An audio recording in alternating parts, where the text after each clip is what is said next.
Jamaah,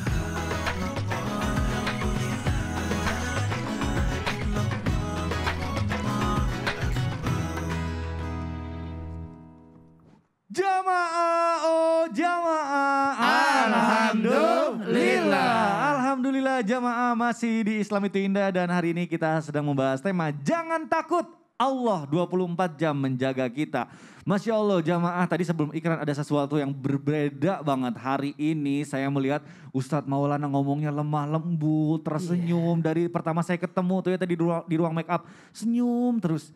Waduh sepertinya ada sesuatu yang terjadi sama Ustadz Maulana. Kayak terasa ya. Iya, mudah-mudahan sih nggak ada sesuatu yang berbau hal mistis ya. Ustadz mohon izin Ustadz, ini kenapa nih? Mumpung nyambung nih sama tema kita hari ini mengenai perlindungan 24 jam dari Allah. Apakah ada kaitannya dengan Ustadz Maulana yang dari tadi lemah, lembut, senyum-senyum terus. Apakah kelembutan itu ada hubungannya dengan perlindungan Allah? Nah ini. Ada pantesan. Mohon dijelasin lebih lanjut Ustadz, silakan. Izin Ustadz Blanko, Loreng, Ustadz Sam. Oh ya Loreng juga ya. Baik kepada semuanya, makasih banyak tim Islam itu indah yang mengangkat tema ini. Bagaimana kita meningkatkan ketakwaan kita, keimanan kita dalam hal ini. Belajar dari apa? Mohonlah perlindungan kepada Allah. Sekali lagi, jangan memohon perlindungan selain daripada Allah. Bersandarlah kepada Allah. Dan jangan bersandar selain dari Allah. Allahus Samad, Allah tempat kita bergantung. Allah tempat kita berlindung. Allahu la ilaha wal hayyul qayyum. Ayat kursi 17 nama Allah di dalamnya. Bagaimana kita bisa berlindung kepada Allah lewat kalimat-kalimat yang mulia. Satu hal buat kita. Ternyata aku berlemah lembut, senyum. Ternyata Allah menjaga kita dan keluarga kita dengan memberikan kelembutan. Seorang ayah jangan pernah kasar, jangan pernah cuek, dan jangan pernah pelit kepada anak. Artinya apa? Berlemah lembutlah kepada anak, kepada keluarga. Kedua, perhatianlah, jangan cuek. Kemudian, berilah nafkah, jangan pelit. Dari sinilah kita bisa belajar, Allah akan menjaga diri kita dan keluarga kita ketika kita berlemah lembut. Tahabu. Berhadiahlah, berkasih sayanglah. Allah Subhanahu wa ta'ala menyukai sifat yang lemah lembut. Jangan kasar. Kepada umat, kepada para pendakwah, kepada guru, berlemah lembutlah. Ada apa nak? Bagaimana Rasulullah SAW berlemah lembut kepada sosok anak kecil yang meninggal burung pipitnya? Apa yang terjadi? Siapa nama? Kenapa? Coba perhatian. Kepada anak kecil pun perhatian. Kepada orang miskin pun perhatian. Kepada semua diberikan perhatian. Artinya apa? Berlemah lembut itu penting. Lemah lembut mengandung arti kelembutan dalam setiap perkataan dan perbuatan. Jangan pernah kasar. Jangan sampai orang merasa tidak enak, terzalimi, sakit hati.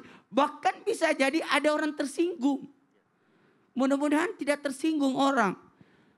Ingat, sesungguhnya Allah itu maha lembut dan mencintai sikap lemah lembut. Allah akan memberikan kepada kita sifat yang lemah lembut kepada kita. Dalam artian apa? Semoga kita mendapatkan kebaikan dari sifat lemah lembut itu. Dengan apa? Memberikan sesuatu yang tidak akan diberikan kepada sikap yang keras. Dan juga akan memberikan apa-apa yang tidak diberikan kepada sikap yang lainnya. Hadis riwayat Muslim. Barang siapa yang dijauhkan dari sifat lemah lembut atau berkasih sayang. Jadi intinya kasih sayang itu berarti dijauhkan dari kebaikan. Maka kalau mau dapat kebaikan berkasih sayanglah.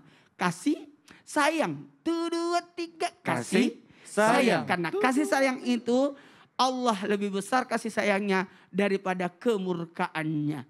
Jadi mohon izin, mohon maaf tanpa menggurui. Hanya sekedar mengingatkan, ayo berkasih sayanglah. Kalau kita berkasih sayang, maka Allah akan menjaga kita dan keluarga kita dari segala macam bahaya. Aduh, Masya Allah. Wah, rumah tangganya bahagia itu. Jadi berkesinambungan ya. Kalau Iya. kita lemah lembut kepada keluarga kita, kepada orang Iya. tua, kepada anak, insya Allah Allah juga Iya. jadinya menyayangi kita dengan caranya ya. Mohon izin lagi nonton, mungkin kita bos di kantor. Wah, Masya Bos Allah. di kantor. Tapi kalau sampai di rumah, wah berkasih sayang lah. Bayangkan sosok Nabi Rasulullah SAW yang luar biasa. Menjadi pemimpin, menjadi rasul. Tapi Betul. sampai ke rumahnya, maaf saya pinjam kata-kata ini. Punggungnya mulianya dinaiki oleh cucunya Hasan Hussein. Allah Untuk jadi Akbar. kuda-kuda. Luar biasa. Masya Kata sahabat Allah. Nabi, aduh ya Allah. Itu coba-coba. Jadi segala jabatan, segala apa kalau udah di rumah. Udah. Ya? Masya Allah luar biasa. Iya. Pelajarannya sangat begitu penting untuk kita terutama para kepala rumah tangga nih Masya Allah. Terima kasih Ustadz Maulana penjelasannya. Kita lanjut nih membahas tema kita hari ini. Saya mau ke Ustadz Blangkon Loreng. Siap. Ustadz mohon izin. Nah ini masih mengenai lindungan Allah 24 jam. Nah katanya nih bentuk selanjutnya dari perlindungan Allah itu melindungi hambanya dari kehinaan. Nah ini padahal kan Siap. kita tahu ya namanya manusia sering banget berbuat dosa. Nah dan apa benar Allah juga selalu memuliakan hambanya. Nah ini mohon penjelasannya nih, silakan guru. Terima kasih. Ustadz Maulana, Ustadz Sam, Bang Migdad dan jamaah serta guru-guru kami yang ada di sana. Jamaah yang dirahmati Allah Subhanahu wa taala. Bahasan kita selanjutnya adalah apakah memang betul Allah senantiasa memberikan kepada kita yaitu kasih sayang, kemuliaan dan senantiasa memuliakan kepada hamba-hambanya. Jelas betul. Betul. Allah Subhanahu wa taala sampun ngendikaaken wonten Al-Qur'an, laqad karramna bani Adam wa hamalnahum fil barri wal bahri wa razaqnahum minat thayyibat wa faddalnahum ala katsirin mimman khalaqna tafdila. Niki ingkang ngendika Gusti Allah, ini yang menyatakan, yang mendeklar adalah Allah Subhanahu wa taala. Allah sampun ngendikaaken, laqad karramna bani Adam. Sungguh aku memuliakan anak cucu turun Adam. Walaupun kita lan panjenengan sami disebut dengan manusia. Manusia. Man itu adalah orang, nusia yang dilupakan. Artinya manusia senantiasa punya salah dan lepat. Wah luar biasa, Masya Allah keren Al banget. insan mahalul khata' wan nisyan. Menungsan niku wonten salah wonten dosa, tapi alhamdulillah Gusti Allah senantiasa menjaga kita, memaafkan kita, mengampunkan kita karena kita lan panjenengan sami dimuliakan Allah dengan diberikan hidayah yaitu yang berupa Al-Qur'anul Karim. Masya Allah. Jamaah kan dirahmati Allah Subhanahu wa taala. Allah kan sampean ngendikaaken. Tsumma awrathnal kitabal ladzina astafaina min ibadina faminhum zalimul li nafsi wa minhum muqtasidun wa minhum sabiqum bil khairati biidznillah.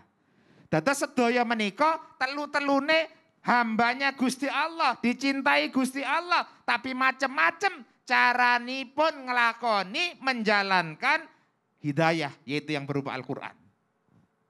Yang pertama zalimul li nafsi. Orangnya masih banyak dosa, masih banyak salah, tapi tetap dipun muliakan kalian Gusti Allah. Kira-kira kita nama batin niku zalimul li nafsi. Kira-kira kita mungkin yang masih banyak dosa, banyak dosa, banyak dosa. Zalimul li nafsi. Yang kedua, muqtasidun, tengah-tengah ya pas-pasan lah ten ngeriku. Iso nglampahi bisa mengerjakan yang wajib-wajib saja, yang sunnah masih belentong-belentong. Tapi yang ketiga ini kita berharap yaitu sabiqum bil khairati biidznillah, orang yang senantiasa balapan. Balapan. Balapan itu? Balapan gimana tuh? Ya balapan. Mandalika. Ibarat mau orang lari, Mas Migdad sama Iya. saya. Oh, Ustadz Maulana, saya balapan. pasti kalah. Oh. Satu, dua, tiga. Wah. Kan kalau kita nabrak kamera Nabrak dong. kamera. Iya. Itu namanya balapan. Kita harus berjuang. Oh. Balapan untuk menuju Kebaikan. Berarti Kebaikan. pastabikul khairat. Fastabiqul khairat. Wow. biidznillah. berlomba-lomba Kebaikan. jadi menuju kebaikan ya. Dan itulah jamaah yang dirahmati Allah Subhanahu wa taala, makanya yang zalimul li nafsi, yang muqtasidun, yang sabiqum bil khairati biidznillah, sedaya semuanya tetap dimuliakan Allah Subhanahu Wa wa ta'ala. taala. Wah luar biasa. Jadi Kita- perlindungan kepada keluarga itu berkasih sayang. Betul. Siap. Perlindungan kepada sesuatu yang diharapkan ya. Betul. Saling tetap berharap. Artinya kita walaupun salah, Allah tetap mengampunkan. Betul. Allah juga menutupi Masya Allah. aib-aib Menutupi kita. aib kita selama kita tidak mengumbarnya. Nah itu jadi jangan, itu poin penting juga zaman sekarang di era sosial media. Allah sudah menutupi aib kita tapi kadang kita sendiri yang membuka Nah, aibnya, itu. itu yang berbahaya, Masya Allah. Baik jamaah, luar biasa pembahasan kita hari ini semakin seru. Tapi sepertinya ini jamaah udah gak sabar nih ada di rumah. Pengen pertanyaannya dijawab sama guru-guru kita. Ya udah deh sekarang kita langsung aja masuk ke segmen Tanya Dong Ustadz. Kami semua tanya dong Ustadz. Masya Allah, tabarakallah. Jamaah terima kasih banyak. Ini pertanyaan bagus-bagus sekali dan sudah dipilih oleh tim Islam itu Indah. Ini kita bacakan pertanyaan pertama nih dari Instagram @Paus Bolong. Waduh keren banget namanya. Assalamualaikum, waalaikumsalam warahmatullahi wabarakatuh. Ustadz izin bertanya nih. Saya sering merasa gelisah. Padahal saya sendiri tidak tahu apa yang membuat saya gelisah. Tidak tenang atau dalam kata lain anxiety. Adakah solusi yang dapat saya lakukan? Nah terima kasih banyak Ustadz. Nah Ustadz, apakah Allah juga akan melindungi hambanya dari rasa gelisah dan ketidaktenangan? Dan apa yang harus dilakukan agar kita selalu diberikan ketenangan di dalam hidup? Wah Masya Allah pertanyaannya bagus sekali nih. Ustadz Syam boleh dijawab nih, silakan dulu. Bismillahirrahmanirrahim. Tabe guruku Ustadz Belangkon Loreng, Ustadz Siap. Maulana Mas Mikdad serta guru-guru kami melakukan Allah Subhanahu wa taala. Bismillahi masyaallah la yasuqul khaira illallah. Bismillahi masyaallah la yasrifus su'a illallah. Bismillahi masyaallah ma kana min ni'matin faminallah. Bismillahi masyaallah la haula wala quwwata illa billah. Gelisah, tidak tenang, potensi manusia untuk merasakan kegelisahan itu ada. Makanya Allah Subhanahu wa taala menyebutkan dalam Al-Qur'an, ba'da naqul a'udzubillahi minasyaitonir rajim. Alladzina amanu wa tatma'innu qulubuhum bidzikrillah. Ala bidzikrillah tatma'innul qulub. Dan orang-orang yang beriman, mereka itu tenang hatinya seketika ketika mengingat Allah Subhanahu wa taala. Maka kalau dikatakan apa yang harus saya lakukan ketika merasakan kegelisahan, ingat Allah, kembali mengingat Allah. Itulah kenapa antara subuh dan zuhur panjang waktunya, jedanya panjang. Betul. Antara isya ke subuh jedanya panjang. Betul. Zuhur ke asar lama nggak nunggunya? Nggak lama-lama banget, iya, pendek. pendek banget. Tidak Pak. terlalu. Asar ke maghrib pendek nggak? Pendek. Tidak Pendek. terlalu. Maghrib ke isya Pendek. pendek. Juga. Kenapa Tapi tuh, isya Ustadz? ke subuh Lama. kok lama. Subuh ke zuhur panjang. Panjang. Itulah kenapa ada dua sholat sunnah yang sangat ditekankan di situ. Sholat tahajud. Sholat tahajud itu adalah antara isya dengan subuh. Sholat tahajud witir itu adalah antara isya dan subuh. Sholat duha. Sholat duha itu adalah antara subuh dan zuhur. Dia berada di pagi hari. Kenapa? Seakan-akan Allah mengajarkan kita supaya tidak pernah terputus darinya. Allah. Karena terlalu lama nih waktunya dari subuh ke zuhur tuh kelamaan. Kalau di situ kita nggak pernah ingat Allah sama sekali, maka inilah yang membuat hati kita gelisah. Makanya Allah menginginkan kita mengingat Allah Subhanahu wa taala. Maka adalah muncul salat duha dan salat tahajud supaya apa? Supaya kita tidak lama-lama berpisah dari Allah Subhanahu wa taala. Kalau lama-lama berpisahnya bisa menimbulkan kegelisahan. Ala bi dzikrillahi tatma'innul qulub. Itu yang pertama, menghilangkan kegelisahan dengan senantiasa mengingat Allah Subhanahu wa taala. Dan Nabi SAW juga mengingatkan, update, selalu diupdate. Apa? Jaddidu imanakum, perbaharui iman kalian, update iman kalian. Kata sahabat, kaifa nujaddid imanana ya Rasulullah? Bagaimana kami bisa memperbaharui iman kami ya Rasulullah? Ya, dengan ucapan la ilaha illallah. Makanya perbanyak ucapan la ilaha illallah dalam rangka zikir, mengingat Allah Subhanahu wa taala. Itu obat ketenangan. Yang kedua, apalagi yang membuat kita tidak gelisah adalah keimanan kita kepada hari akhir. Banyak orang yang tidak merasa tenang karena kurangnya keimanannya kepada hari akhir. Kenapa ya saya disakiti terus? Kenapa ya nanti saya bagaimana ya? Mereka terlalu sibuk memikirkan hal 5 tahun ke depan padahal belum tentu dia hidup 5 menit kemudian. Ya, terlalu banyak memikirkan hal dunia, hal duniawi yang mereka pikirkan jauh ke depannya. Beda kalau orang planning itu bagus. Tapi kalau ada orang memang terlalu tinggi kekhawatirannya.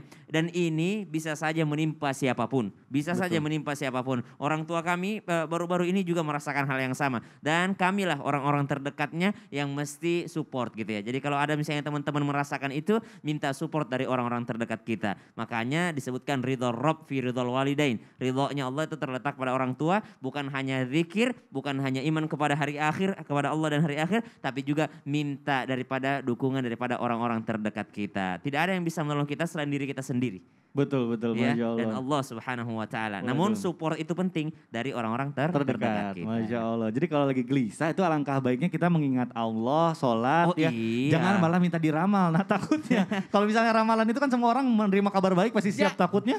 Jadi sugesti nanti. Jadi sugesti, belum sampai pada berita buruknya kita menghadapi itunya udah menderita duluan ya. Nauzubillah, Masya Atau Allah. karena gelisah nggak mau ibadah, udahlah Nah, gua itu percuma tuh juga gue sholat. Oh makin Nah, jauh. itu makin jauh ya, akhirnya. malah makin gelisah mungkin ya. Makin gelisah, Nauzubillah, nauzubillah. Masya Allah. Nah Ustaznya mohon izin nih kira-kira nih bentuk perlindungan Allah selanjutnya itu apa ya? Ini penting banget nih soalnya. Ini penting. Tabe ini Ustaz. Waduh, Ini mana apa ini? Ustaz Syam? Bukannya dijawab. Tabe ini Ustaz. Kenapa?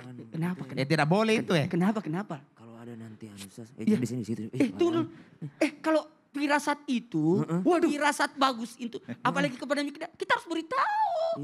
Harus kita beritahu Mika. Kemana ini? Kemana ini? Kalau ada Ustaz Blanco. firasat-firasat Selesai. itu. Kita ditinggal. Tadi saya dengar soalnya ini tadi Ustaz Syam sama Ustaz Maulana ngomongin soal firasat-firasat. Aduh, Iya, iya. mana saya ditinggal saya jadi deg-degan nih. Mudah-mudahan nanti dijawab deh. Ya udah jamaah Oke, jangan oke. kemana-mana ya, tetap di Islam itu indah. Jamaah, Oh, jamaah. Alhamdulillah. Aduh, firasat apa ya?